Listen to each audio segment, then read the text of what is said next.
A pensadora que inspirou o nome da biblioteca do Base foi matemática, astrônoma e filósofa. Aliás, a primeira filósofa que se conhece. Ela viveu em Alexandria. O ano era 415, o que eu vou contar para vocês, e com a morte dela, que foi nesse ano, a cidade foi declarada livre daquela perigosa pensadora. Como foi isso e, sobretudo, por quê? Hipácia cometeu o erro fatal de ser pagã e ensinar filosofia grega, uma ameaça ao cristianismo e um freio à difusão desse cristianismo. Nascida entre 350 e 370, não se sabe bem, ela era filha do matemático Theon de Alexandria e passou os primeiros anos de sua formação em Atenas e não em Alexandria. Ao voltar para casa, ela se tornou líder da escola neoplatônica. Discutiu conceitos de aritmética, geometria e astronomia. Desenvolveu seu próprio hidrômetro e um astrolábio. Apesar das relações dela com os cristãos da cidade serem amigáveis, porque eles ainda eram uma seita que estava se organizando, o fato de ser neoplatônica acabou se transformando em problema, especialmente porque ela era muito apreciada pelos alunos. Isso irritou profundamente um sujeitinho chamado Cirilo, patriarca de Alexandria. Ele incitou o ódio dos monges locais que, incentivados por ele, decidiram linchar a Hipácia, erradicando assim o capital de simpatia que seus ensinamentos veiculavam. Ser linchado naquela época tinha todo um significado. Como recompensa, esse sujeitinho, esse Cirilo, foi canonizado pela Igreja Católica e depois promovido a doutor da Igreja. E isso não foi durante a Inquisição ou na sombria Idade Média, não. Foi em 1882, em pleno século XIX, ou seja, a Igreja Católica não se emenda, né?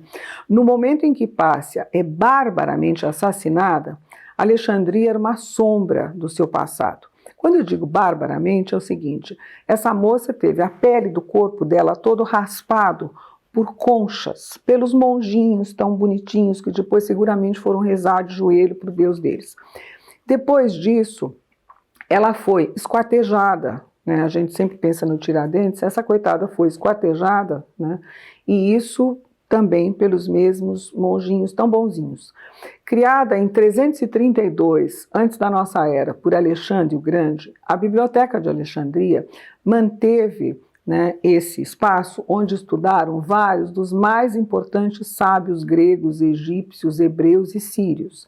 Mas a partir do ano 115 da nossa era, uma série de guerras e incidentes abalou essa biblioteca e acabou por destruí-la, até porque os cristãos tiveram a delicadeza de incendiar essa biblioteca. E eu aconselho a vocês que assistam ao excelente filme Ágora, do Alejandro Amenábar, com a Raquel Weisz. É magnífico. A última cena é a única que não respeita a verdade, mas em nome da não violência que eles possivelmente não quiseram mostrar. Mas o filme é irretocável. E a pensadora Hipácia se transformou pela mão dessa mesma gente que tocou fogo na biblioteca em vítima. A morte revoltante dela provocou uma série de sequelas inesperadas e de graves consequências para a região. Além disso, com medo de serem assassinados, muitos matemáticos e filósofos fugiram de Alexandria, especialmente para a Pérsia e para a Índia. Foi assim que, em pouco tempo, Alexandria deixou de ser um centro unanimemente reconhecido até então pelo ensino da filosofia e da ciência. E, como eu já disse, lembrem-se, antes de ser morta, os monges cristãos arrancaram a pele do corpo dela com cascas de ostras, né? Depois ela foi apedrejada, né?